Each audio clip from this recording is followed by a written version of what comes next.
¿Qué tal? ¿Cómo les va? Bueno, continuamos con el ciclo de pensamientos del día y quería invitarlos a enviarme preguntas o comentarios que pueden hacer aquí abajo de los audios para que yo pueda también tener una comunicación con ustedes y de repente poder responder las preguntas que surjan a partir de estos audios o algún otro tipo de preguntas, ¿no?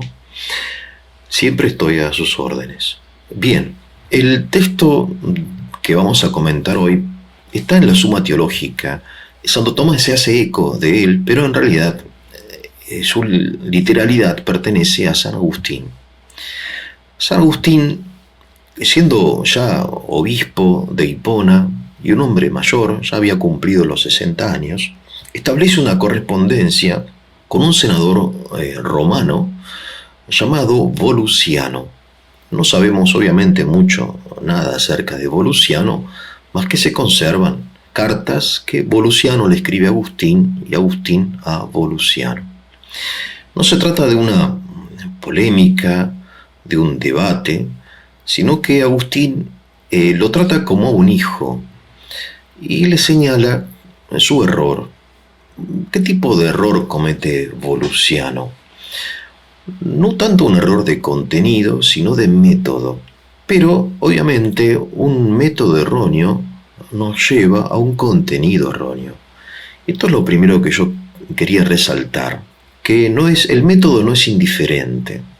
En el caso de Volusiano, el método que él utiliza está determinado por la facultad que él utiliza, que es la imaginación, en lugar de utilizar el intelecto. Hay una diferencia entre imaginación e intelecto, ¿verdad? Que todos nosotros comprendemos y sentimos, más allá de que podamos o no definir con exactitud qué es cada cosa. Curiosamente, Volusiano, como senador romano, era un hombre acostumbrado al uso del intelecto, porque él como senador conocía las leyes y el contenido de las leyes que el Senado debía dictar a partir del concepto de justicia, que en definitiva es el objeto de la ley, etc. Son todos conceptos abstractos, ¿no?, que se perciben no con la imaginación, sino con el intelecto, ¿verdad? Es decir, cuando el Senado romano estipulaba, por ejemplo, un determinado impuesto que debían pagar los ciudadanos de Roma, lo establecían de acuerdo, en fin, a una determinada proporción, etc. Todo de acuerdo a la razón. Eran razonables, utilizaban la razón, el intelecto. Lo mismo cuando un romano como Volusiano, que era una persona obviamente culta, leía filosofía, por ejemplo, no sé, a Séneca. Obviamente, al leer las epístolas morales de Séneca, uno, para entenderlas, utiliza la facultad intelectual, no la imaginación. Séneca habla como un auténtico filósofo, ¿no?, al modo de los mejores filósofos, como pueden ser Aristóteles o Platón. Ahora bien, en el campo de la religión, el romano estaba acostumbrado a usar la imaginación. Esto es curioso porque siendo la religión, o sea, lo divino, porque la religión precisamente trata de lo divino, ¿no?, religare con Dios, tratándose, digo, de lo divino, en lugar de usar el intelecto, que ya lo usaba el romano para tratar lo jurídico, lo filosófico, él ya usaba la imaginación, ¿no? Entonces, Agustín le reprocha, pero con cariño, como si se tratase de un hijo, no de un rival. Y querido Volusiano, ¿no?, si tú utilizas el intelecto para cuestiones humanas, como puede ser lo jurídico y lo filosófico, ¿no?, ¿por qué utilizas la imaginación para tratar de cosas que son superiores? Claro, Volusiano, ¿qué le dice a Agustín? Volusiano, según dicen, son muy pocos los que estudian estas cosas, ¿no?, pero bueno, según lo que yo encontré, sentía simpatía por el cristianismo. Estamos en una época de esplendor del cristianismo, que todavía es cantidad en el imperio, siglo IV, no son muchos, son el 10%, aparentemente, un poco más, de los ciudadanos del imperio, pero el cristianismo, la iglesia, tiene mucha autoridad, ¿no? Y obviamente la imagen del Señor Jesús es sumamente fascinante, ¿no?, para el romano. Pero por otro lado, y leo lo que le escribe Volusiano a Agustín, es absurdo, le dice, y leo, que aquel a quien el universo le resulta pequeño, se oculte tras el pequeño cuerpo de un niño que llora. Claro, porque el cristiano confiesa la encarnación de Dios, ¿no?, del Verbo, claro, aquel a quien el universo. Entonces, Volusiano se imagina a Dios como un ser infinito, mucho más grande físicamente, en volumen, que todo el universo. ¿Y cómo puede ser que este ser infinito se oculte, ¿no?, en el cuerpo de un niño que llora? Y sigue diciendo Volusiano, leo, y que el gobernador supremo se ausente por tanto tiempo de su sede, y que deje el cuidado del mundo por un cuerpecito. Claro, este pensamiento de Volusiano, este método, esta forma de aproximarse al Evangelio, al cristiano le produce cierta como ternura, si quieren, a ver la simplicidad de esta gente, que entiende lo divino en forma material.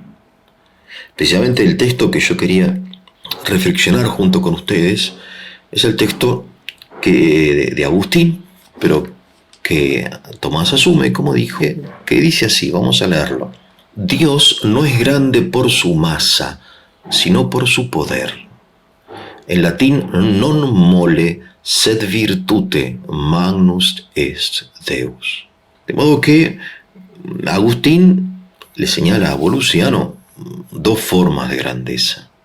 Una forma de grandeza que es la grandeza por la masa, el volumen, el peso, la figura, ¿no?, la grandeza del sol, la grandeza de un país como China, como Rusia, también, ¿por qué no?, como la misma República Argentina, y tantos otros tipos de grandeza que siempre son objeto de la geometría y de las matemáticas, ¿no?, de la física. Pero hay otro tipo de grandeza. Non mole sed virtute, le dice Agustín, ¿no? Es un texto muy interesante que obviamente ustedes dirán, bueno, ya lo sabemos. Sí, lo sabemos, pero muchas veces cometemos el mismo error que Volusiano. Es decir, usamos la imaginación cuando debemos usar el intelecto y la razón, ¿no? No es un error exclusivo del paganismo, digo. Imagínense ustedes que, por ejemplo, en el Evangelio encontramos a un hombre llamado Nicodemo, que es un conocedor de la Escritura, que está habituado al pensamiento bíblico, y sin embargo, cuando Nicodemo habla con Jesús, en un diálogo memorable que trae el Evangelio, Jesús le dice, querido Nicodemo, es necesario nacer de nuevo, le dice Jesús. Nicodemo inmediatamente entiende a Jesús como Volusiano entiende a Agustín. ¿Cómo?, le dice Nicodemo, ¿no? Sí, no estoy leyendo, sino un poco narrando esto. ¿Cómo es posible al hombre volver al seno materno, ¿no? Como si se tratara de una especie de achicamiento físico del hombre adulto que tiene que entrar nuevamente al seno materno. Entonces, ¿cómo Nicodemo puede llegar a entender de una forma tan primitiva, tan simple y tan errónea algo que pertenece al orden espiritual, ¿no? Entonces Jesús le dice, no se trata de eso, hay que nacer del agua y del espíritu. De modo que el error de Volusiano y el error de Nicodemo es un error que podemos cometer fácilmente en cualquier momento, ¿no?, si perdemos de vista la correcta metodología para acceder al Evangelio, ¿no? Pues es una aclaración importante. De hecho, fíjense ustedes que nosotros, los argentinos, muchas veces nos enorgullecemos por la grandeza de la Argentina. Sí, en efecto, es un país enorme, y después de enormes recursos naturales, no solamente piensen en el río Paraná, cosa extraordinaria, ¿no?, o en las minas por ahí, en la Patagonia, en fin. Claro, pero pues uno descubre que un país como el Japón, ¿no? Que es, no sé, muchas veces más pequeño y más pobre, es un país mucho más rico y mucho más ordenado, donde la población goza de mucho mayor bienestar que la Argentina, que hoy sufre una pobreza del 50% de la población. ¿De qué tipo de grandeza nos enorgullece? La grandeza territorial, esa es la auténtica grandeza, ¿no? Non mole sed virtute, dice Agustín. Dios no es grande por su masa, sino por su poder. Es actual, es siempre actual. De hecho, en la historia de la humanidad encontramos innumerables ejemplos de cómo la grandeza, virtute, es superior en definitiva a la grandeza del volumen, ¿no? Es decir, la Sagrada Escritura insiste constantemente en esto, empezando obviamente por el pesebre de Belén, que puede ser más pequeño que un bebé en un pesebre en el último rincón del Imperio Romano. Ni siquiera se trata de una casa, sino de un pesebre. En fin, y todo esto es una repetición continua de la enseñanza bíblica, ¿no? Recuerden ustedes a David y Goliat, y etc. Claro, porque se ve que nosotros estamos como inclinados al mismo error de Volusiano y de Nicodemo, a confundir dos formas de grandeza. Y nos damos cuenta con dificultad que la grandeza de una nación, por ejemplo, no está en su territorio, sino en sus escuelas, en sus universidades, en su cultura, en las instituciones, en lo que generalmente se llaman valores. ¿Cuál es la grandeza de un valor como el trabajo, como la cortesía, como la responsabilidad? Claro, no es una grandeza que se pueda ver o tocar o medir, ¿no? ¿Dónde está el valor? Son tan invisibles que uno dice, bueno, no existen. Y sin embargo, cuando uno observa la realidad que nos rodea, nos damos cuenta que los valores no solamente existen, sino que son la dimensión más importante de la existencia. Y de hecho, repito, la historia nos regala innumerables ejemplos, algunos muy cercanos, de hombres que, siendo débiles físicamente, pero teniendo un corazón valiente, fueron capaces de vencer un ejército o provocar una revolución, etc., ¿no? Por eso es tan importante esto del valor. Ahora bien, ¿cómo percibo yo los valores? ¿Con la imaginación? No, con el entendimiento. Bien, entonces Agustín, ¿qué le dice a Volusiano? Vamos a leerlo, es muy interesante. Tal modo de sentir, tu modo de sentir, ¿no? Es muy humano, Volusiano, y propio de quienes no pueden pensar más que en los cuerpos. Vale decir que por un lado le reconoce a Agustín a Volusiano el hecho de que su pensamiento es humano, es natural, es así como los hombres pensamos. Por eso no hay nada de recriminar, no lo está acusando, no se está burlando, sino que está afirmando al contrario que es muy humano pensar con la imaginación. Y sin embargo, acto seguido, Agustín dice, pero es propio de quienes no pueden pensar más que en los cuerpos. Quiere decir, ¿qué le está diciendo Agustín a Volusiano? Que él puede, Volusiano, pensar más que en los cuerpos. De hecho, como dije, el romano ilustrado pensaba más que en los cuerpos, cuando pensaba en categorías jurídicas o en categorías filosóficas. Pero lamentablemente en categorías religiosas el romano volvía a la imaginación en lugar de mantenerse en el ámbito del intelecto. Bien. Agustín entonces, en esta carta que le escribe a Volusiano, le da un ejemplo, que es un ejemplo, creo yo, de enorme importancia y que vale la pena desarrollar, que quizá lo hagamos, que es el ejemplo de la palabra humana. Dice Agustín, cuando un hombre pronuncia un sonido, ese sonido y esa palabra contiene una idea. Esa idea se difunde por todas partes, como si fuera omnipresente. De modo que la palabra puede ser físicamente limitada en su sonido y al mismo tiempo omnipresente en su contenido. Aquí Agustín está introduciendo un tema que él después va a desarrollar y que después la teología, sobre todo Santo Tomás, va a desarrollar, que es la filosofía de la palabra.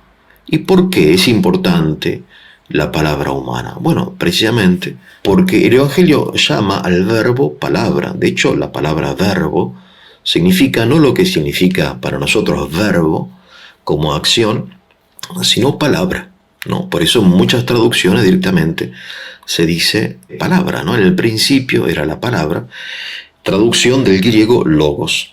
De modo que Agustín explica que el verbo divino, que es la palabra eterna de Dios, siendo omnipresente, se pronunció físicamente en Cristo.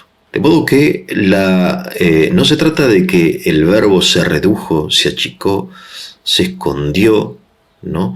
Como un volumen enorme que intenta meterse, no sé, en un pequeño volumen, como muchas veces nosotros intentamos en nuestra vida cotidiana, no sé, meter algo, ¿no? Lo que sea, en una pequeña bolsa y no entra, claro, etc.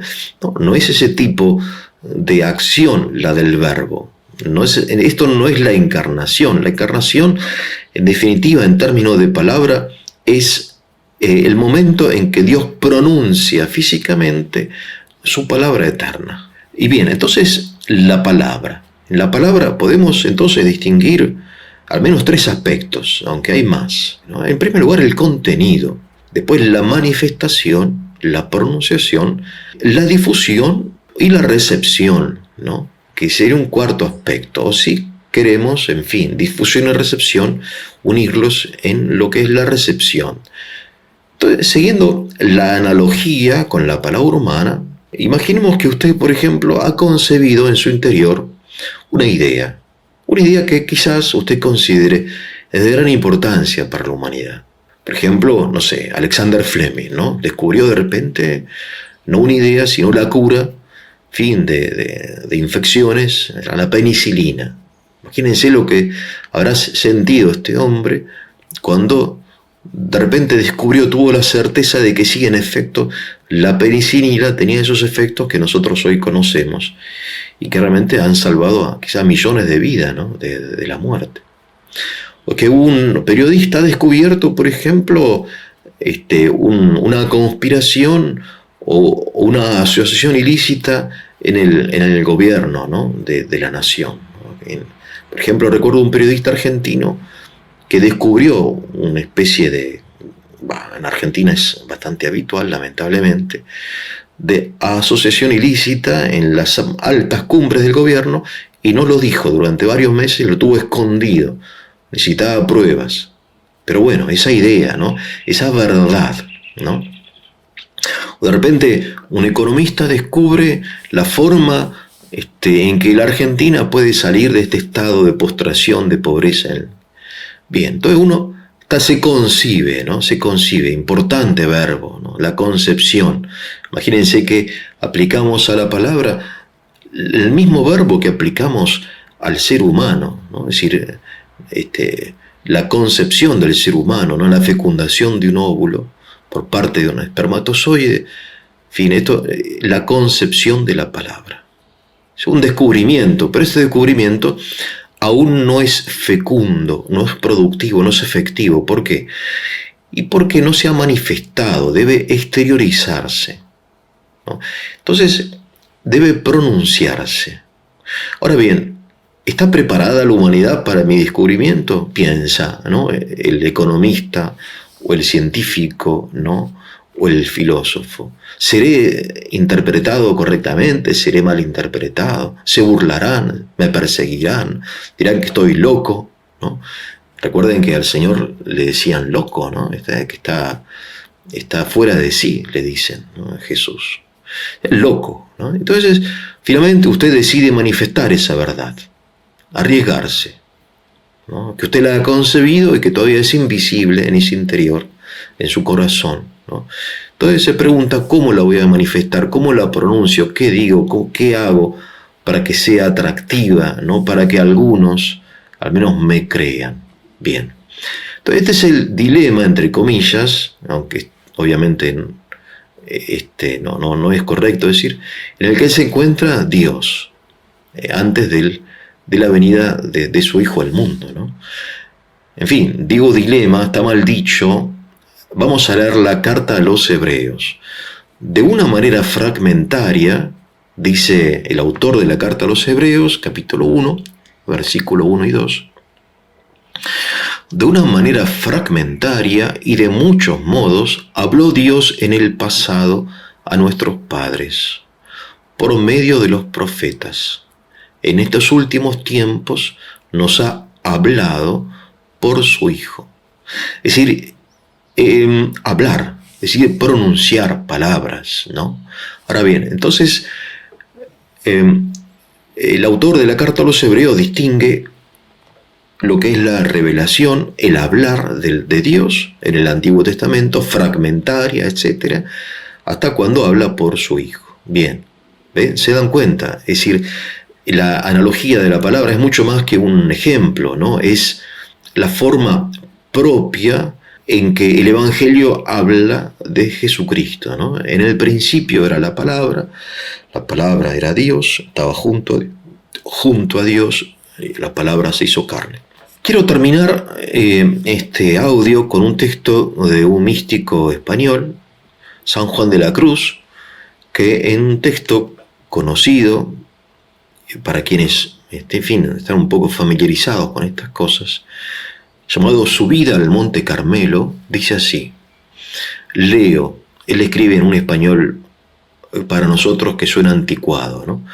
Porque en darnos, como nos dio a su Hijo, que es una palabra suya, que no tiene otra, todo nos lo habló junto, y de una vez en esta sola palabra, y no tiene más que hablar, porque lo que hablaba antes en partes a los profetas, ya lo ha hablado en el todo, dándonos al todo, que es su Hijo. Por lo cual el que ahora quisiese preguntar a Dios, o querer alguna visión o revelación, no solo haría una necedad, sino haría agravio a Dios, no poniendo los ojos totalmente en Cristo, sin querer alguna otra cosa o novedad, ¿no?